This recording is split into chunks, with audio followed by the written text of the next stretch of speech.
게임을 하는 사람들 속에서 이 세상에서 같이 살아가시기 위해 어떻게든 우리는 게임을 이해할 수밖에 없는 시대가 되었습니다.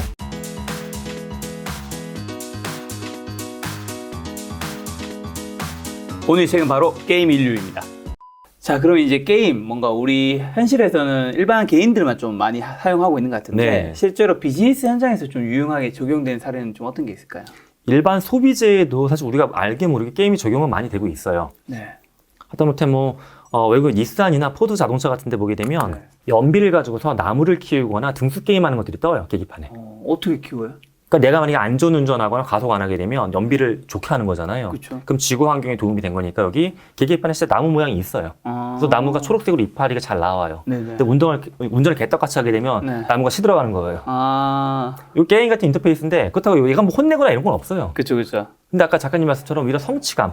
나뭇잎 하나가 아니라 두 개를 얻고 싶어. 본능이잖아요. 약간 그 생각 나네요. 그 어디에 고속도로에 휴게소에 남성들이 소변 누는데 맞아요. 그 소변 누는 거에 이제 그 전에 소변 누는 사람이 그 강도랑 해서 누가 더 세게 나왔는지 그 게임 캐릭터 나와서 하는 게 있잖아요. 그게 실제 일본에 처음 만들어졌었어요. 일본에서 이제 이렇게 여기 있는 사람과 여기 있는 소변기 사이에 스트리트 파이터처럼 격투기 게임 그런 게임이 시작이 됐던 건데 그런 식으로 게임에서 사람이 느끼는 재미 요소가 제가 22가지라고 잠깐 말씀드렸는데 22가지 중에 한두 가지를 우리가 쓰는 소비재 제품을 잘 배치를 해가지고 사람들이 더 긍정적으로 잘 소비하도록 유도하는 거죠. 달리기도 마찬가지. 나이키가 2006년도에 했던 작업 중에 나이키가 애플하고 협력을 해가지고 운동화 밑에 조그만 동전 모양의 장치를 심었었어요, 그때. 지금은 이제 스마트폰으로 대체가 된 건데 그거 이제 붙잡고 달리기 하면 집에 오면 아이팟 타고 연동해가지고 달리기 등수를 보여줘요. 속도, 거리. 그러면 불끈불끈 올라가거든요, 경쟁심이. 그죠, 그죠. 네, 그런 거. 약간 실제 내가 마라톤 대회 나갔을 때 등수랑 그런 거 받는 것처럼. 그런 건 또 지금 자전거 회사들도, 해외 있는 자전거 회사들은 앱화 시켜가지고 자전거에 꽂고서 하게 되면 그런 거 보여주는 걸로도 또 쓰이고 있기도 하고요. 또 뭐 지멘스에서는 이렇게 교육 방법도 바뀌고 있다면서요? 예, 사실 이제 게임을 직원들 교육에 활용하는 기업들은 국내에 굉장히 많습니다. 해외에 이제 여러분들이 알만한 브랜드 중에 지멘스라고 하는 플랜트 회사도 있고 호텔 체인 중에 가장 덩치가 큰 체인이 메리어트거든요. 메리어트도 이제 주방이 어떻게 운영되는지랑 홀이 운영되는 것 같은 거를 게임으로 만들어 놨어요. 그래서 이제 직원들이 들어와서 플레이하다 보면은 기본적인 업무 매뉴얼을 그걸 익힐 수 있는 그런 상황이 되는 거고, 국내 회사들 중에도 제가 같이 일했던 회사 중에 이건 언론에서 발표가 됐던 거예요. 삼성 같은 경우는 이제 코로나 상황에서 직원들 교육을 굉장히 효율적으로 했다고 평가를 받고 있는데 그 회사가 2018년, 19년에 CIC 스퀘어, 이름 자체는 게임 같지 않지만 게임적인 요소가 많이 들어가 있는 직원들 공부할 수 있는 소프트웨어를 개발했어요. 공부하다 보면 학습자 포인트, 창조자 포인트에서 게임처럼 포인트가 막 올라가고 배지 같은 것도 막 붙어요. 게임같이 여기서 피드백 버튼도 막 생기고 공부하는 툴인데 그런 걸로 이제 삼성증권들도 공부하고 있습니다. 야, 재밌겠다. 예. 정말 세상이 생각해보면 제가 10년 전에 직장생활 처음 시작했거든요. 그때 시작할 때 회사에 가면 꼭 그런 거 주거든요. 처음 입사하면 그 회사에 매뉴얼을 줘요. 종이로. 그게 진짜 페이지가 많은 데는 500페이지 막 이렇게 가요. 이걸 내가 어떻게 보라고 주는 건지 모를 정도인데 그런 거 어떻게 보면 매뉴얼도 재미 요소를 주는 거잖아요. 제가 실제 워크숍 할 때 뭘 많이 대기업하고 많이 했던 것 중에 이게 매뉴얼에 만약 이 책 두께예요. 제 책에 300페이지 정도 되는데 게임 인류가 300페이지 정도 매뉴얼을 주면 직원들이 볼 때 학을 띄거든요. 딱 띄죠. 그럼 어떻게 할 수 있냐 하면 미션을 주는 거예요. 게임처럼. 뭐냐 하면 네가 A하고 B 상태일 때 어떻게 하면 연가일 수 있는지 그 규정을 찾아봐라. 또는 네가 어떻게 하면 3일을 연장 쉴 수 있는지 그런 거 찾아봐라. 그럼 막 조항을 찾아봐요. 어떻게 되지? 미션 갖고서 이제 먼저 찾아온 사람한테 쿠폰 주거나 이런 거. 게임. 주고. 그렇게 좀 발전하고 있군요. 네. 자, Z세대, 10대들을 연구하는 게 게임에 대한 이해와 체험이 좀 구체적으로 어떤 좀 도움이 될까요? 사실 이제 게임하면 특히 최근에 활성화된 게임들은 M세대, G세대, 알파세대들이 굉장히 많이 쓰이고 있잖아요. 이제 많은 기업들이 고민하는 게 그거예요. 지금 M이나 G세대가 향후 5년 이내에 주된 소비층으로 올라온다. 모든 사람이 거의 다 바라보고 있거든요. 근데 고민하는 게 과연 이들은 어떤 생각을 갖고 어떻게 소통하는지에 대한 이해도가 굉장히 낮아요, 기업들이. 그러면 이 소통하는 방법을 배워야 되잖아요. 그럼 이들이 소통하는 거를 가장 소통량이 많은 지점에 들어가서 봐야 되는데 소통량이 많은 지점이 어디냐 하면 소셜미디어 아니면 게임이거든요. 게임에서 이들이 어떻게 팀을 짜고 어떤 사람하고 협력하고 어떤 걸 싫어하고 어떤 걸 만들어내는지 공부하다 보면 네. 아, 이들한테 우리의 아파트, 우리의 자동차, 우리 화장품을 어떻게 판매할 수 있는지에 대한 이해도가 당연히 올라갈 수밖에 없는 거죠. 그럼 요즘에 또 이제 VR, 뭐 AR, 메타버스가 핫하면서 저 AI도 굉장히 뭐 요즘 핫한 키워드 중에 하나인데 네. AI를 바라보는 세대별 태도가 제가 듣기로 좀 굉장히 좀 다르다고 들었거든요. 네. 어르신분들이나 저는 뭐 굉장히 좀 약간 거부감을 느끼는 분들이 네. 있을 텐데 아이들은 굉장히 벌써부터 뭐 익숙하다는 얘기도 있고 하는데 네. 좀 어떤가요? 우리 작가님은 AI를 실제 세상에서 어디에 쓰시는 것 같으세요? 여기서? 예, 휴대폰, 그죠? 그리고 요거 말고 특별히 없는 것 같아요. 혹시 뭐 가정에서 이렇게 뭐 OTT 서비스 쓰시면 이렇게 뭐 이렇게 있잖아요. 인공지능 스피커 같은 거. 아, 인공지능 거. 스피커 없습니다. 아, 그래, 그죠. 사실 우리가 쓰는 거는 일반적으로 뭐 휴대폰 아니면 가정에 있는 인공지능 스피커 그쵸. 두 개서 왔다 갔다 하는데 우리 아이들은 사실은 AR을 이미 게임에서 많이 만나오고 있는 겁니다. 이게 실제 작년에 이제 코로나 터지면서도 그런 연구가 있었어요, 미국에서. 네. 코로나를 누가 더 잘 견뎌내고 있느냐 심리적으로. 네. 남자, 여자, 게이머, 빅게이머 중에. 그런 게 있나요? 예. 그 제임 맥고니걸 박사가 연구했던 부분인데 미국에 이제 게임학 연구하는 분이세요. 네. 근데 그분이 이제 발표한 걸 보고 제가 되게 신기했던 게 여학생보다 남학생이 코로나를 좀 더 심리적으로 잘 견디고 있다. 이유가 뭐냐 하면 게임을 해서? 남학생들이 이미 게임에서 인공지능으로 움직이는 좀비들하고 싸운 거잖아요. 네. 이 농담 같은 얘기인데 사실 진실이에요. 아하. 예. 그러다 보니까는 그게 뭐 그렇게 의미가 있을까 싶은데 사실은 네. 경험인 거잖아요. 우리의 인공지능에 대한 경험은 언론에서 보고 있는 몇 개의 자료 말고는 다 실제 세상에서는 네. 휴대폰이나 인공지능 스피커 정도인데 우리 아이들은 때로는 굉장히 똑똑하고 때로는 좀 어리숙하기도 하지만 게임에서 인공지능에 의해서 움직이는 NPC들을 많이 상대해오고 있었던 거예요. 네. 그러니까 그들은 어떤 식으로 그들하고 소통하고 대화하고 인공지능이 게임 안에서 어떤 수준 정도로 움직이는지를 이미 경험적으로 알고 있는 겁니다. 네. 그래서 거부감이 굉장히 적어요. 그런데 우리는 예를 들어 인공지능하고 이야기할 때 보면 지금 몇 시야? 이렇게 물어보잖아요. 그쵸. 기계적으로 얘기해요, 본능적으로. 본능적으로 얘가 기계니까 나도 기계처럼 이야기하려고 그래요, 사람이. 그쵸. 예. 근데 아이들은 안 그러거든요. 아이들은 야, 지금 몇 시야? 이렇게 나와요, 애들은. 좀 더 자연스럽다는 네. 거네요. 그러니까 이거부터가 인공지능을 대하는 태도에 굉장히 큰 차이가 있어요.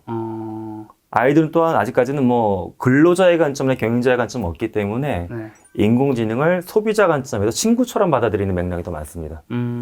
어른들은 특히 일자리 문제에 대한 관심이 많다 보니까 인공지능으로 인해서 일자리가 뭐 뺏긴다 안 뺏긴다 오히려 더 일자리가 많아진다라는 그런 일자리 담론에 대해서 네. 관심이 좀 더 많고요. 좀 더 이제 어른 중에서도 경영에 관련이 있는 분들은 네. 인공지능을 통해서 어떻게 하면 노동 인력을 대체할 것이냐에 대한 관점으로 접근하고 있죠. 그럼 앞으로 향후 AI 시대에서 살아가는 데는 아무래도 AI에 친숙한 아이들이 훨씬 더 강점을 좀 가진 부분이 있긴 하겠네요, 당연히.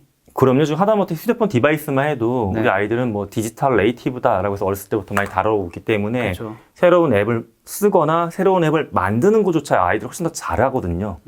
그런데 아이들은 좀 전에 말씀드린 대로 인공지능에 대한 경험이 많기 때문에 네. 당연히 그들을 통해서 무엇을 만든다는 것을 좀 더 네. 본능적으로 잘 할 수 있죠. 그럼 그런 아이들이 요즘에 이제 게임을 많이 체험하고 있는데 네. 그런 아이들이 좀 바꿔갈 세상은 어떤 건가요? 저는 이제 게임의 가치가 탐험이고 성취고 네. 소통이라고 말씀을 드렸습니다. 네, 그렇죠. 그래서 우리 아이들이 어떻게 보면 게임 속에서 사람 간의 어떤 그 벽을 허물 수 있는 소통, 네. 새로운 소통 방법을 창조하지 않을까라는 기대도 갖고 있고요. 네. 게임을 통해서 더 많은 성취를 사람들하고 좀 공정하고 네. 공평하게 나눌 수 있는 룰도 네. 게임의 규칙을 통해서 학습된 그들의 규칙에 대한 이해를 통해서 네. 세상에 새로운 규칙을 만드는 데도 쓰일 수 있을 거라고 봐요. 다시 한번 설명을 해보면 인류가 역사적으로 제도나 규칙을 만들면서 문화가 발전을 한 거거든요. 네. 근데 인류가 맨 처음에 제도나 규칙을 뭐에서 만들기 시작했냐 하면 네. 운동 경기나 게임이나 놀이라면서 만들기 시작한 거예요. 이제 역사적인 문화를 보게 되면 뭐 원형 경기장 안에서 검투사들이 날카로운 무기를 들고 싸워요. 그렇죠. 근데 규칙이 아예 없으면 정말 이건 피만 흘리고 다 죽어버리거든요. 그러니까 그런 뭐 마상 경기나 할 때 보면 규칙을 굉장히 엄밀하게 짜요. 그렇죠. 근데 규칙을 짜서 진행을 해보니까 안전하고 즐겁고 모두가 행복하게 끝나거든요. 이런 것들이 문화적으로 커진 겁니다. 그러니까 경기장뿐만 아니라 네. 사회라는 테두리 안에서도 규칙이 존재하게 되면 서로한테 득이 된다. 그러니까 우리는 게임을 통해서 규칙의 가치를 배운 겁니다. 그게 사회적으로 확대된 거고. 그러니까 이런 같은 맥락을 보게 되면 우리 아이들은 게임에서 지금 스스로 익히고 만드는 규칙을 사회적으로도 좋게 만들 수 있는 훈련을 하고 있는 거죠. 좀 그런 게임 인류가 되기 위해서 그러면 우리 좀 어른들은 좀 뭘 해야 되고 학생들은 좀 뭘 준비해야 될까요? 그러면 사실 어른들은 그런 네. 것 같아요. 아마 게임에 대한 경험에 그 원형이 있어요. 우리 작가님한테는 게임하면 가장 먼저 떠오르는 게 어떤 거세요? 페인, 리니지, 리니지. 게임방, 담배 냄새. 담배 저는 안 냄새. 폈는데 그렇게들 다들 피시더라고요. 그렇죠. 뭐 사실 전체적으로는 부정적인 것들이 훨씬 많은 것 같아요. 예. 그리고 정말 재밌는 에피소드 한 개 있거든요. 아, 예. 제가 워낙 리니지 팬이었는데 예. 제가 30살에 서울에 올라왔어요. 예. 제가 서울에 왔을 때 이제 일했던 곳이 테란노거든요. 아. 거기를 이제 걷고 있는데 리니지 회장님이 앉아 계신 거예요. 김택진 회장님이 아, 예. 거의 약간 느낌이 어떤 거였냐면 마치 그 순간 거기가 그 리니지의 오코드 마을이었나? 아. 하여튼 무슨 마을 이름이 있는데 그 마을에 내가 지금 들어와 있고 예. 거기에 예. 성주를 예. 만난 느낌. 그렇겠네요. 예. 자, 근데 이게 사람마다 저 같은 경우에 게임에 대한 첫 기억이 이제 오락실 게임에 대한 경험이 많아요. 아, 근데 그렇죠. 저 윗도리도 거의 다 그래요. 게임하고 오락실. 저 대학생들은 다 뭐 인터넷 PC방, 스마트폰 네. 게임이 있는데 사람마다 게임에 대한 경험이 다른데 우리가 다른 경험을 갖고 있는데 네. 현재 게임이 뭔지를 바라봐야 되는데 지금 이 사회를 이끌 수 있는 세대, 의사결정권자들은 오락실 게임, 뭐 담배 냄새, 오락실에서 100원짜리 뺏어가던 형들 네. 이런 기억을 하고서 게임에 대해서 굉장히 안 좋게 생각을 먼저 하세요. 지금 게임들은 오락실 게임이 아니거든요. 아, 그렇죠. 아니죠. 대규모의 소통이 온라인으로 발생하는 좀 네. 더 고도화된 문화상품으로 갔는데 네. 예전의 게임이 나쁘다는 건 아니지만 네. 예전 게임에 대한 안 좋은 추억만 가지고서 지금 게임을 판단하려고 하는 그리고 잘못된 인식을 좀 갖고 있어요. 그렇죠. 그때와 지금 상황이 너무 다른데. 예. 그리고 또 지금 게임을 보게 되면 특히 뭐 어른들 이 얘기하면 되게 좋아하는데 미술관에도 게임을 전시한 데가 많이 있거든요. 아, 무슨 게임이요? 미국의 뭐 뉴욕 현대미술관에도 가게 되면 하다못해 네. 마리오도 있고요. 팩맨도 있고 아. 전시가 되고 있어요. 아, 그리고 제가 좋아하는 서울미술관에도 네. 폴로렌스라고 하는 그 게이머들 있으면 연애하는 게임이 있어요. 아, 연애 게임이라고 해서 되게 뭐 음란하고 그런 게임이 전혀 아니고요. 네. 사람의 그 따뜻한 연애의 감성을 네. 느껴볼 수 있는 굉장히 웹툰 같은 게임이에요. 아, 그 게임 지금 하신다고요? 저 했었어요. 아, 네네. 네. 지금 뭐 전 결혼도 했고요. 다 했지만 게임 되었습니다. 근데 플로렌스라는 게임도 서울미술관에도 전시했었거든요. 네네. 즉 게임이 이제 정말로 뭐 일반 문화의 개념을 넘어서 예술의 개념까지도 올라왔거든요. 네. 게임의 가치를 어른들은 제대로 인식하는 거. 이 부분이 필요해요. 제대로 인식. 예. 지금 생각나는 게 두 가지가 아까 전에 그 네. 돈 뺏고 했는 거 얘기해 주셨잖아요. 예. 야, 생각해보니 제가 초등학생 때 오락실에 가면 꼭 제가 뭐 3학년이면 5학년, 6학년 형들 잠깐 나와봐라. 예. 100원짜리 몇 개씩 뺏어가잖아요. 100원짜리 좀 가져와봐라. 예. 그렇게 약간 오락실에서 삥 뜯기던 예. 교수님 그런 기억 있으세요? 아, 저도 그랬습니다. 예. 그런 부정적인 게 있고 예. 하나가 또 그런 생각이 요즘 많이 들더라고요. 요즘에는 사실 그 오프라인에서 온라인으로 이 코로나로 인해서 다 굉장히 많은 것들이 넘어갔잖아요. 근데 여전히 오프라인이 중심이라고 생각하시는 분들은 뭐든지 하려고 할 때 온라인이 아니라 여전히 오프라인을 위주로 하려고 하고 네. 그다음에 예전에는 뭔가 성공 방정식이라 하면 우리가 대학을 가야지 좋은 대학을 가고 공부 열심히 하는 게 약간 진리 같은 그게 있었잖아요. 근데 그분들이 이제 자녀분들 지금 세대는 사실 완전히 달라졌는데 네네. 여전히 그 방식을 좀 주입하는 경우가 가끔 있잖아요. 맞아요. 이게 완전 사실 세상이 바뀌었는데 사실 그분 입장에서 맞는 얘기인 거죠. 네. 왜냐면 그분은 그렇게 성공을 했으니까. 맞아요. 근데 그분은 지금 이 시대에 살고 있는 건 어떻게 보면 아닌 건데 맞아요. 지금 이게 게임으로 좀 이어지지 않는가 싶은데 네. 어떻게 보면 게임이라면 굉장히 제일 많은 게임이라는 인식도 있고 한데 네. 게임 중독. 네. 우리 부모님들은 그럼 게임하는 학생들 어떻게 바라봐야 될까요? 왠지 교수님 이 방송 보고 나서 학생들이 굉장히 핑계대기 좋은 영상일 것 같아요. 예. 김상 교수님이 엄마, 아빠, 이제 게임 인류야. 예. 내가 게임하는 건 내버려도 엄마는 네네네. 지금 구시대의 성공 방식 네. 얘기하는 거야. 이건 아닐 거잖아요. 예. 근데 뭐 게임이 그런 네. 것 같아요. 저는 글자 같은 것 같아요. 네. 글자를 알아야 되잖아요, 우리가. 그쵸. 근데 글자를 안다라고 해서 글자를 써진 모든 게 다 좋은 건 아니에요, 또. 네. 글자 쓴 것 중에 폭력적이거나 외설적인 작품들도 있고 그런 거는 안 좋은 건데 또 글자의 상당 부분은 좋은 거잖아요. 지식을 전해주는. 게임도 하나의 매체인데 이 매체에 담긴 콘텐츠 중에 사실 좋은 것도 있고 안 좋은 것도 섞여 있어요. 그래서 우리 영상을 보시는 혹시 청소년들이 계시면 게임을 제 말씀 듣고 다 좋다라고 설득하면 안 되고요. 네네. 게임 중에 정말 우리 삶에 도움이 되는 게임들. 네. 그렇다고 해서 뭐 영어 공부하는 게임을 하라는 얘기는 절대 아니에요. 네. 그런데 예를 들어 나의 연령대에 맞지 않거나 네. 국가에서 인가가 나지 않은 게임들을 막 하거나 부모님 아이디 도용해서 하거나 네. 이런 것들은 문제가 된다. 또는 게임 내에서 다른 사람 아이템 뺏으면서 그런 걸 즐거워한다라든가 그거 다 범죄거든요. 게임을 안 좋게 즐기는 것들이 사회적으로 자꾸 보도가 되는 거예요. 그게 이제 어른들이 봤을 때 굉장히 커져 보이거든요. 이만큼. 그러니까 게임 전체가 나쁘다. 이렇게 되는 건데 어른들이 갖고 있는 게임에 대한 안 좋은 인식 부분에는 사실은 우리 청소년들이 좀 바꿔야 될 행동도 일부 섞여 있는 게 사실입니다. 그럼 도움이 되는 게임은 어떤 건데요? 저는 그게 꼭 기능성 게임이나 뭐 영어나 수학 공부하는 게임이 도움이 된다는 측면이 아니라 네네. 그냥 자기 연령대에 맞는 게임들, 자기 등급에 맞는 게임들, 나라에서 정식으로 퍼블리싱한 게임들 즐기세요. 즐기되 또 게임 하나의 여가 문화거든요. 네. 근데 그 무엇도 그것만 하루 종일 해서 좋은 건 아무것도 없어요. 공부도 하루에 20시간씩 하죠? 우울증 와요. 그렇죠, 그렇죠. 좋은 게 아니에요.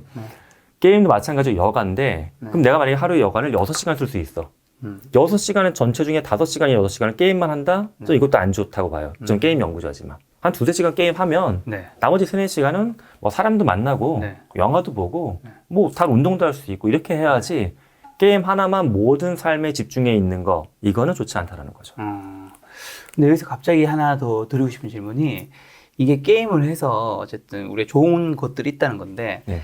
이게 단순히 우리가 예를 들어 스타크래프트라면 그런 게임을 하루에 1-2시간씩 열심히 재밌게 해요. 즐거워요. 일상생활도 문제가 없고 그게 게임 인류가 되는 건가요?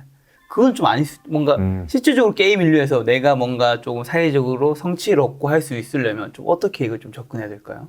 게임에서 무엇을 내가 얻고 있는지를 한번 돌아보는 것도 중요한 것 같아요. 네. 그래서 제가 가끔씩 이제 현장에서 뭐 학부모님들이나 학생들이나 이제 교사분들 워크숍 할 때 이런 얘기를 좀 드리는데 네. 만약에 뭐 스타크래프트라는 게임이 있어요. 그럼 스토리를 알고서 하는 분들도 있지만 아예 배경 정보 모르고 이제 전쟁 자체에만 집중하는 경우도 있거든요. 게임에서 보면 늘상 적이 나오잖아요. 내가 있고. 도대체 이 적은 나를 왜 공격할까? 난 이 적을 왜 싸워야 되는 거야 도대체? 한 번도 생각해보지 해본 적이 없잖아요. 처음부터 그런 관계 아니었나요? 그렇죠. 근데 대부분의 게임은 사실 배경이 있고 없다라고 하면 우리가 생각해볼 필요성이 있거든요. 그렇네요. 그리고 내가 아이템을 만약에 만들어서 계속 빌드업을 해서 올라가. 네. 난 도대체 뭐를 위해서 이걸 만들고 있는 건지 자문해볼 필요도 있어요. 상대방을 잡기 위해서. 굉장히 교수님 네. 너무 게임하는 사람의 입장으로서 너무 단순한 겁니다. 네. 내가 여기가 7검을 들고 있으면 저는 9검을 들어야 돼. 그래 그쵸. 이기죠. 그러니까 맞아요. 많이 들어야 되는데 그럼 네. 우리가 맞아요. 게임에서 인간이 느끼는 감정을 또 분류하는 게 있어요. 네. 학자들은 22가지 감정 정도로 분류하거든요. 22가지. 22가지나 돼요 그 안에서. 이렇게 또 많이. 네. 근데 지금 이제 말씀하셨던 더 가져서 이겨야 된다라는 거는 이제 경쟁이나 통제감과 관련된 감정만 갖는 건데 사실은 사람이 자기의 마음이나 남의 마음도 깊게 들어가는 건 굉장히 소통을 늘리는 데 중요하거든요. 그렇죠, 그렇죠. 그래서 그렇다고 게임을 공부하듯이 연구하라는 얘기가 아니라 네. 마치 책을 읽고 나면 내가 생각을 하잖아요. 독후감도 쓰고. 그렇죠. 그런 것처럼 게임도 하나의 매체로 즐겼으면 네. 여기서 나랑 내 친구랑 어떤 경험을 하고 있는지를 가끔 좀 생각을 해보면 좋겠다. 그걸 굳이 뭐 독후감을 쓰라는 얘기가 아니라 그 정도입니다. 예. 그런 걸 통해서 소통을 하는 것들. 예. 그리고 또 부모님들이 하지 말아야 될 메시지가 있다면서 책에 적힌 게 되게 너무 와닿았던 게 네. 뭐 정해진 분량의 공부를 마치면 게임을 할 수 있게 해주겠다. 이건 사실 뭐 저도 굉장히 많이 네네. 들었어요. 도윤아 지금부터 그 사제 다 하면 네네. 30분 네. 게임하기 허락해준다. 예. 요거는 뭐 너무 많은 네. 부모님들이 해당되실 것 같은데 요거 안 되는 건가요? 그거 안 좋아요. 그걸 하게 되면은 우리가 공부는 일단 싫어하는 거잖아요. 네. 싫어하니까 싫어하는 걸 하면 게임을 시켜줄게. 네. 그럼 게임 보상이 돼요. 이게 뭐 이게 한시적이죠. 당연한 거 당연하죠. 아닌가요? 근데 이게 이제 고착화되면은 공부는 더더 싫어지는 거예요. 내가 이거 일을 빨리 끝내버려야지. 만약에 문제를 10문제 풀고 오면 아빠 게임 시켜줄게. 만약에 약속을 해요. 네. 근데 8문제에서 안 풀려. 그러면 2문제 때문에 못 하잖아요. 그럼 이 망할 놈의 수학 문제 2문제는 게임을 못하게 하는 악마 같은 거가 되는 거예요. 그러니까 더 싫어져요, 공부가. 게임은 좋은 거고 이 공부는 게임 못하게 막고 있는 뭔가 악의 축. 이렇게 인식이 되면 공부가 더 멀어질 수밖에 없어요. 자, 그러면 이렇게 얘기하면 교수님이 말씀이 네. 너무 좋아 보이지만 현실에서는 좀 다를 수 있잖아요. 제가 교수님이 자제입니다. 네. 게임을 하고 있어요. 네. 교수님 저한테 뭐라고 하실 건데요? 근데 일단 여기서 한마디로 문제는 해결이 안 돼요. 한마디로는 안 된다. 예. 제가 부모님들 만나보면 부모님들은 지금처럼 3가지 정도의 규칙을 알려달라고 그래요. 그리고 이거 어떻게 하려고 하면 오늘 가서 딱 써서 애들하고 딱 사인하고 내일부터 게임 문제 해결하고자 한다고.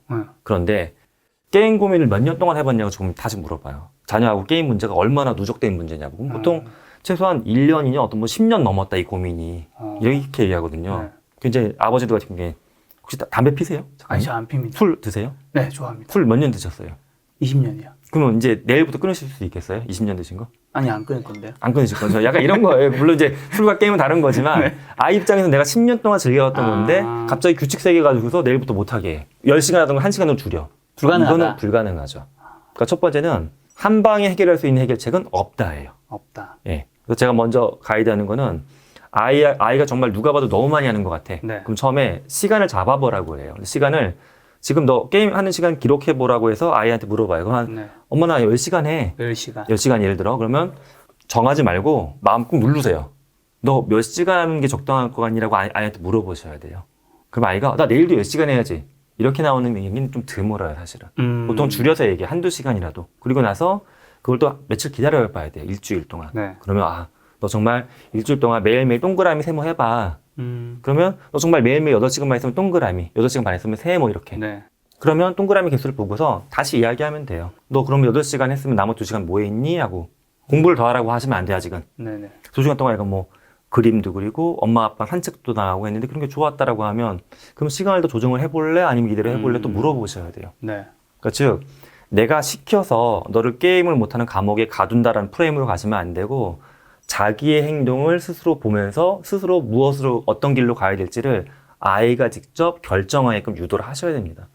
그 부분. 그것 때문에 이제 부모님들이 인내심을 갖고 시간을 많이 투자해야 되는 거예요. 야, 근데 그게 참 쉽지가 않긴 하겠어요. 맞아요. 예를 들면 그래서 아이가 어려워요. 10시간 얘기했을 때 네. 저희 부모님이 저한테 주먹부터 날랐어요. 아니, 10시간? 제가 실제 저희 큰아이가 네. 게임을 되게 좋아했어요. 네. 지금은 대학생인데 네. 초등학교 6학년 때인가 게임을 너무 좋아했어요. 크레이지 아케이드 뭐 그런 게임. 그래서 하루는 아빠는 게임 더 하고 싶다 해서 하라고. 근데 저희 집 구조가 이제 마루가 좀 넓었는데 저 끝에 컴퓨터 설치해서 저기 앉아 있었어 아이가. 그러면 네가 혹시 게임하다가 너무 열심히 하다가 코피가 날 수도 있으니까 아빠가 저 구석에서 앉아 있을 거야. 그래서 구석에 책 보고 있었어요. 네. 근데 게임하다 자꾸 뒤를 돌아보는 거죠. 아무 말도 안 하는데. 네. 그게 한 며칠 되니까 아이가 3일쯤가 했더니 그 얘기가 하더라고요. 좀 기분이 안 좋다고. CCTV인데요? 아빠 때문에 기분이 안 좋은 게 아니라 그래서 아무 말도 안 했어요. 네. 자기가 밤 12시, 1시까지 게임하는 거가 스스로 뭔가 기분이 되게 이상해지기 시작했대요. 왜냐하면 아까 나는 게임을 하면서 어떤 감정을 느끼는지를 물어보지 않았는데 아이가 느끼기 시작한 거예요. 게임에서 아까 그 성취하고 경제하고 통제감을 느끼는 건 행복한 건데 네. 다른 부분의 감정이 빠진다는 거에 대해서 사람들이 가만히 놔두면 또 스스로 인지할 수도 있거든요. 네. 그게 인지가 일어난 거예요, 저희 아이는. 그래서 어떻게 하면 좋겠냐고 했더니 저희 아이는 이 게임이 없어졌으면 좋겠다고 하더라고요. 왜냐면 얘 때문에 다른 재밌는 걸 더 못하는 것 같다고. 친구들하고 놀기도 해야 되고 네. 아빠하고 보드게임 할 수도 있고 책도 볼 게 있는데 얘만 하게 된다고. 아빠가 다 자유롭게 풀어줘 버리니까 차라리. 그러니까 얘가 없어졌으면 좋겠다, 게임이. 그래서 결과적으로 어떻게 되냐 하면 그럼 네가 지우고 싶으면 지워도 된다. 근데 아빠가 지울 생각은 없다. 왜냐면 너 거니까 이거는. 그래서 저희 아이가 그때 울면서 지웠어요. 울면서 지웠는데 지금도 좀 그 얘기 가끔씩 하는데 그때 뭔가 후련하면서 괴롭기도 하고 감정이 되게 묘했다고 하더라고요. 근데 결과적으로는 되게 좋았대요. 거기서 뭔가 풀려난 것 같아서. 뭔가 그 아이에게 자유의지와 선택의 권한을 좀 줘야 되는 것 같네요. 근데 그렇다고 해서 그다음부터 게임 안 하는 건 아니에요. 그다음에 게임 해요. 네. 근데 원래보다는 게임량이 좀 줄었고 다른 활동에 훨씬 더 집착하게 됐죠. 저희 어머님은 좀 다르셨던 게 제가 옛날에 게임 리니지 페인 생활 할 때 정말 어느 정도로 열심히 했냐면요. 일어나서 잘 때까지 했어요. 네. 그리고 그 당시에 저는 항상 짜장면을 시켜 먹었어요. 아. 왜냐하면 바로 흔들고 네. 먹으면 이제 하면 잘 먹을 수 네. 있으니까. 심지어 그때 그 항상 짜장면 보면 양파가 같이 오잖아요. 네. 단무지랑. 네. 양파를 항상 많이 먹었어요. 왜냐하면 그 당시에 무슨 이야기가 있었냐면 리니지를 하는 사람이 항상 이렇게 앉아서 게임하니까 피가 안 통해서 죽었다라는 기사가 이게 이제 그 당시에 뭐 네. 가짜 뉴스인지 뭔지 모르겠는데 되게 많이 퍼졌거든요. 근데 그거는 과로사예요. 정말, 그 농담이 아니라. 실제 있었나요? 그렇게, 있었고요. 그렇게 있었구나. 오래 앉아있고 사람이 고정 자세로 작업을 하고 있으면 이게 리니지가 아니라 하다못해 인형 눈을 붙이고 뭐라고 하는 과로사 합니다. 그래서 이제 그 정도 열심히 했는데 저희 어머니께서 교수님과 좀 다르게 그 인터넷에서는 옛날에는 마루에서 그 방으로 갔거든요. 그걸 자르신 거예요. 저는 이제 문과인데 경리학과인데 이제 그 아무도 모르는데 피복을 이제 인터넷이 안 되잖아요. 피복을 벗겼죠. 벗겨서 전설을 딱 연결하니까 인터넷이 되는 거예요. 인간의 능력이 대단합니다. 그래서 그때 어머니가 주무시면 연결하고 어머니가 일어나시면 풀고 이제 이 짓을 하다 6개월 정도 하다가 걸리고 이제 오만상 터지고 근데 부모님과 관계는 괜찮으셨어요 그때도? 어떠셨어요? 굉장히 많이 싸웠죠. 아 그쵸. 굉장히 많이 싸웠습니다. 하지만 지금 돌이켜 생각해 보면 부모님이 싫어했던 이유는 뭐 일단 맞았던 것 같고 제가 너무 중독을 했었고 근데 어떻게 보면 교수님 말씀대로 그런 가르침이 학생들에게 좀 더 자기 선택권을 주면서 스스로 좀 게임을 조절할 수 있게 하는 방법인 것 같긴 해요. 저희 어머니 뭐 저를 뭐 사랑하지 않은 게 아니라 너무 강경하게 하시니까 맞아요. 저도 강경해지고 그러니까 약간 뭔가 티격태격 되는 게 너무 좀 세지 않았었나 그때. 그 기본적으로 게임에 대한 고민하시는 부모님들이 자식을 사랑하는 건 맞아요. 그렇죠, 그렇죠. 왜냐면 안 사랑하면 당연히 네. 헷갈려 두거든요. 사랑하시는데 부모님도 마음이 급하기도 하고 답답하기도 그쵸. 하니까 빨리 해결하고 싶어서 자르시는 거예요. 그렇죠, 그렇죠. 근데 우리 작가님 같은 경우에 그 다음에도 부모님하고 관계가 원만하게 잘 이어졌는데 네. 가끔씩 상담하다 보면 그 사건을 통해서 선만 잘린 게 아니라 관계가 잘리는 경우도 있어요. 그러니까 아이가 엄마가 아빠가 뭔데 나하고 세상의 관계를 잘라버려. 안 볼래 하고 밀어내는 경우도 있어서 사실 무언가를 자른다는 거는 좀 조심하실 필요가 있어요. 이게 단순히 자르는 게 네. 아닐 수 있는 거군요. 네, 그러니까 게임의 세상을 잘라버리는 거가 자칫하면 아이가 엄마 아빠하고 만나는 세상까지도 단절시킬 수가 있습니다. 어쨌든 교수님 말씀에 참고하면 뭔가 조금 더 중독에서 벗어나서 자기 여가 생활을 게임으로 좀 잘 활용할 수 있는 방법을 될 것 같고요. 그럼 게임과 관련해서 학생들이 좀 어떤 직업을 좀 선택할 수 있을까요? 사실 이제 학부모님들이 상담할 때 굉장히 좀 어려운 주제 중에 하나인데 네. 일단 저런 거예요. 고등학교 다니면 우리 애가 고등학교 뭐 2학년, 3학년인데 네. 게임 쪽 일을 하고 싶어 해요. 그럼 게임학과 추천해달라고 하는데 네. 사실 국내에는 게임학과가 있긴 있어요. 네. 그런데 게임학과가 다른 학문에 비해서는 학과 수가 적어요. 선택의 이제 그런 어떤 네. 폭이 좁은 게 있고요. 또 이제 청소년들은 많이 생각하면 게임에 관련된 진로로 뭐 프로게이머랑 네. 게임 관련된 스트리머 생각 많이 하는데 그렇죠. 그쵸. 두 가지밖에 크리에이터. 없을 것 같은데 거의 뭐. 근데 사실 그 두 가지 직업이 이제 언론에 조명을 많이 받는 직업이잖아요. 그렇죠. 그런데 이게 사실 제가 봤을 때 운동 선수나 약간 연예인 같은 직업 같아요, 저는. 그 직업 좋아요. 네. 좋은데 어떻게 보면 굉장히 좁은 문이잖아요. 그렇죠. 그러니까 우리 아이들이나 부모님이나 이 직업이 성공했을 때 좋지만 경로가 굉장히 거칠고 좁다라는 거는 알고서 준비하면 좋겠어요. 근데 우리 아이들은 굉장히 처음에 오해라는 게 저랑 만났던 애들 중에 그런 애도 있어. 저희 학교 학생 중에도 저희 학교 학생이 2만 명 되거든요. 네. 교수님 저 2만 명 중에 롤 한 2, 3등 해요. 하지 말라고 그래. 롤 안 해. 2만 명 중에 2, 3등 해가지고 그러면 프로세계에서 안 돼야 5천만 명 중에 전국이 몇 명인데. 그렇죠. 택도 없고 진짜 그렇잖아요. 네. 근데 이걸 듣고 보면 뻔한 이야기인데 보통 이런 애들이 정말 많아요. 우리 학교에서 뭐 1등이다, 2등이다. 네네. 1등이면 안 되고 무조건 1등 해야 돼요, 그냥 학교에서. 그러면 다른 직업. 만약에 내가 영화나 드라마를 좋아한다고 해서 꼭 배우가 될 필요는 없잖아요. 그쵸, 나는 그쵸. 오히려 내러티브를 좋아하면 이야기를 쓰는 사람이 될 수도 있고, 작가가 될 수도 있고. 예, 디렉션을 좋아하게 되면 감독이 될 수도 있고, 네. 또는 나는 이런 것들을 많은 사람들이 보게끔 만드는 게 더 만약에 매력적으로 느껴지게 되면 게임을 마케팅하거나 유통하는 전문가가 될 수도 있고, 네. 또 게임은 요즘에 굉장히 거대한 예술 작품이다 보니까 뭐 당연히 미학적이나 그런 부분도 많이 들어가 있지만 네. 게임 세계 하나 만들 때 보게 되면 경제학, 철학, 심리학, 사학 전공자들도 다 포함돼서 만들거든요, 세계관들을. 네. 그러니까 내가 무엇을 공부하든 간에 게임에 관심이 있으면 일자리는 게임 회사에 분명히 있습니다. 그러니까 두 가지 직업만 생각 안 하면 돼요. 스트리머랑 프로게이머만 직업이 전부가 아니라 다양하다. 이렇게 인식하시면 좋을 것 마치 같아요. 축구를 좋아하는 학생이 꼭 꿈이 축구 선수일 필요는 없다. 제가 또 갑자기 생각난 예가 있어요. 최근에 안 썼던 것 같은데 네. 제가 대만 케이스에서 봤던 것 중에 어떤 청소년, 10대 청소년인데 네. 이 친구가 축구를 너무 사랑해요. 네. 너무 사랑하는데 축구를 본인이 잘 플레이는 솔직히 잘 안 돼. 네. 그래가지고 이 친구가 피파 게임 있잖아요. 피파 선수 구단 운영하는 게임이 있어요. 그 게임을 열심히 해가지고 나중에 실제 유럽 구단의 눈에 띄었어요. 선수 관리를 너무 잘하는 거예요. 그래서 거기 약간 이제 보조 코치나 감독 그런 네. 개념으로 뽑혀서 갔던 사람도 실제 있었어요. 몇 년 전에. 이게 자기가 좋아하는 분야만 있다면 예. 어떻게든 가게 되네요. 그럼요. 자, 그 게임과 메타버스 요즘에는 거의 뭐 같은 단어처럼 네네네. 연결될 정도로 뭐 연관 검색 같은데 네. 메타버스에 대해서 여전히 사람들이 하고 있는 오해가 있다면 어떤 게 있을까요? 메타버스를 많은 분들이 그냥 VR 기기로 체험할 수 있는 세상. 맞아요. 내가 원래 즐기던 그냥 온라인 게임 자체가 메타버스. 그렇죠. 이렇게 오해하는 경우가 있는데 네. 메타버스를 그냥 단편적으로 제가 짧게 정의해보면 아바타로 살아가는 세계라고 좀 보거든요. 아바타로 살아가는 세계. 게임은 아바타가 있어요. 세계 같은 느낌이 들고. 근데 중간에 키워드인 살아간다는 관점으로 보면 약간 애매한 게 우리가 썼던 대부분의 게임은 게임 회사가 만들어진 콘텐츠를 일방적으로 소비하는 것밖에 안 했어요. 근데 메타버스, 살아간다는 건 양면성이 있어야 돼요. 내가 소비자이자 공급자의 역할을 할 수 있어야지만 그게 살아가는 거거든요. 우리 작가님도 앞에 있는 커피도 사주고 종이도 사셨지만 네. 방송 콘텐츠를 창작하고 계시는 거잖아요. 네. 이렇게 돼야지만 살아간다는 게 성립이 되는 그렇죠. 거거든요. 한쪽만 할 수는 없죠. 예. 그 일례로 우리 아이들이 많이 좋아하는 제페토나 로블록스를 보게 되면 제페토에 있는 옷도 사지만 내가 옷을 만들어서 팔기도 해요, 아이들이. 로블록스에서 로벅스 가지고서 남이 만든 아이템을 사지만 내가 아이템 만들어서 로벅스를 많이 버는 친구는 1년에 60억까지도 벌고 있어요, 지금. 네. 그렇기 때문에 그렇게 양면적인 경제 주체의 역할을 보장해 주는 게 메타버스의 특징이고 네. 게임은 아직까지 그런 부분이 좀 약한 부분이 있습니다. 사실 저도 교수님 책을 조금 보면서 메타버스에 관련된 것들을 원래는 저도 잘 모르는 사람이니까 오해가 있었다고 생각했는 게 책에 이런 내용이 있더라고요.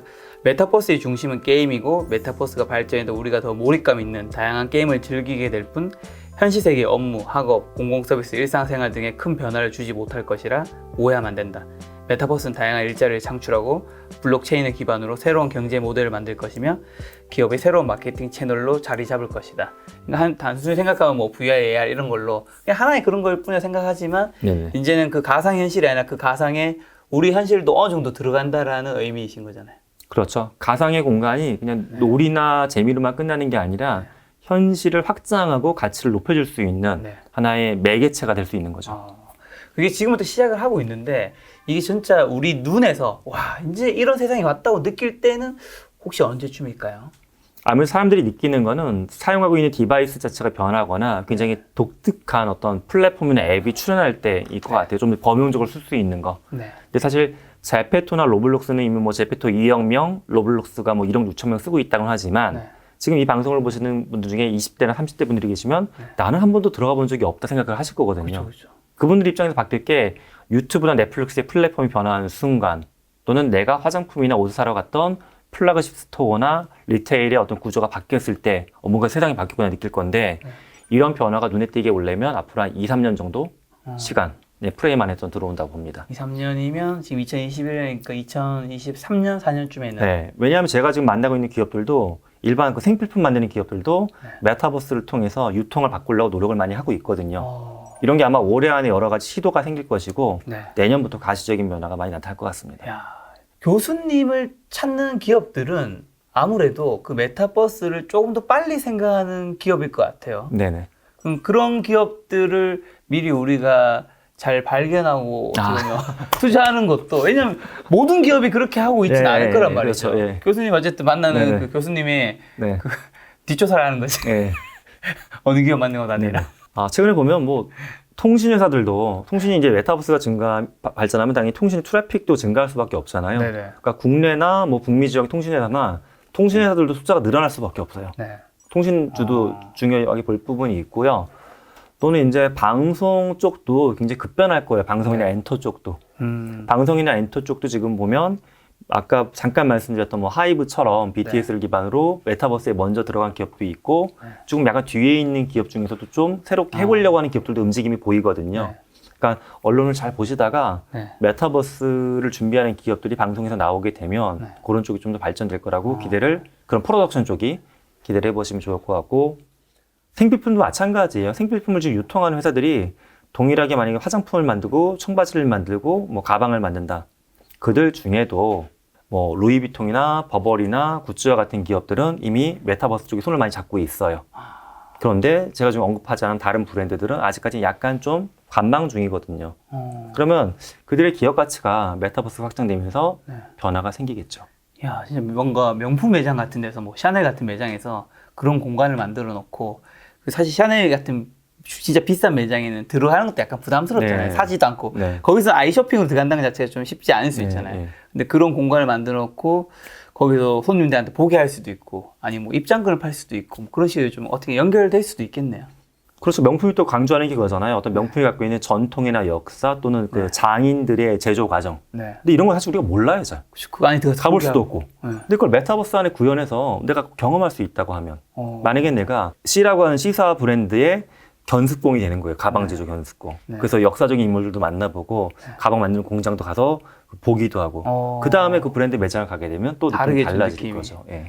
교수님 말씀하시는 이제 메타버스와 이제 조금 관련이 있을 수 있는 섹터는 통신, 방송, 엔터, 이제 생필품.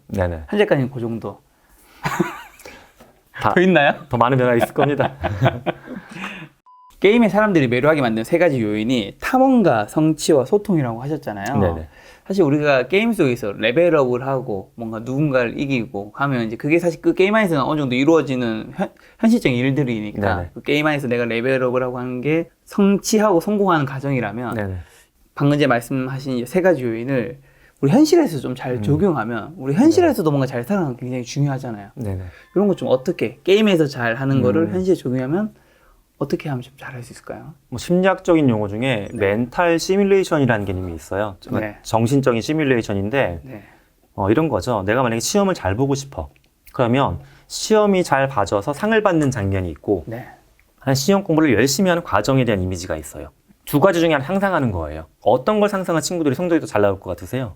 시험 잘 봐서 상 받는 거랑 네. 시험 공부 열심히 하는 나의 모습 상상하는 거랑 상 받는 거.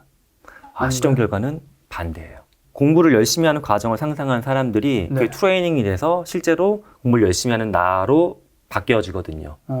게임은 사실 그런 거예요. 게임에서도 물론 우승하는 모습을 상상하면서 경기를 하지만 네. 사실 과정에 대해서 이렇게 해봤다 저렇게 해봤다 계속 생각을 하잖아요. 네네. 그 과정이 나한테도 중요한 거예요. 그러니까 게임은 어떻게 보면 멘탈 시뮬레이션 자체로 특화된 제품인 거예요. 서비스.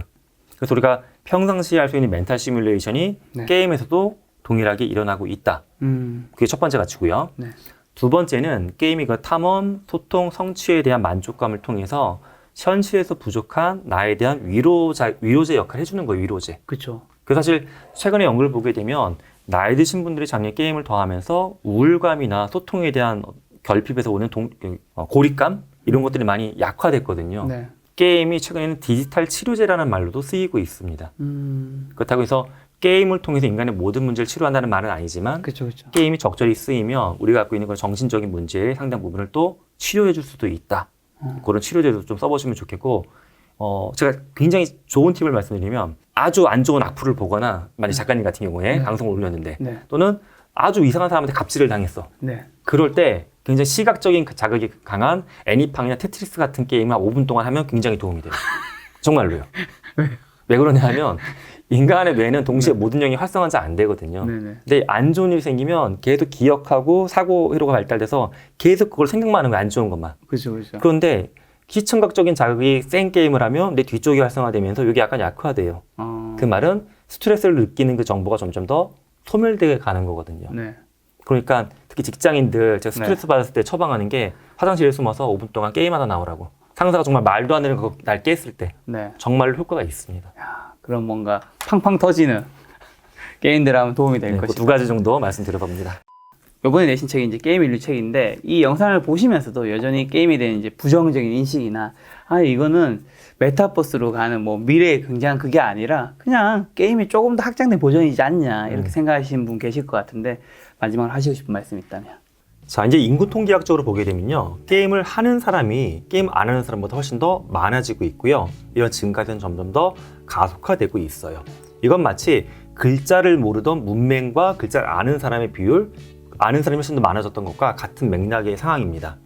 그래서 여러분이 게임을 좋아한다 안 한다의 문제가 아니라 게임을 하는 사람들 속에서 이 세상에서 같이 살아가시기 위해 어떻게든 우리는 게임을 이해할 수밖에 없는 시대가 되었습니다. 게임을 이해해 주시기 바랍니다. 알겠습니다. 요즘에 메타버스, 게임이란 단어가 굉장히 많이 들리고 있는 시즌인 것 같은데 어떻게 보면 그만큼 이제 미래의 기회가 열리고 있는 시점인 것 같기도 하거든요. 그런 시점에서 뭐 김작가TV 시청자분들 사실 투자자분들이 많은데 교수님이 이야기를 잘 활용해서 좀 잘 투자도 하시고 그리고 자녀분들이 계신다면 중독되지 않으면서 본인 생활과 함께 학업과 함께 할 수 있는 방법 잘 알려줄 수 있으면 좋겠습니다.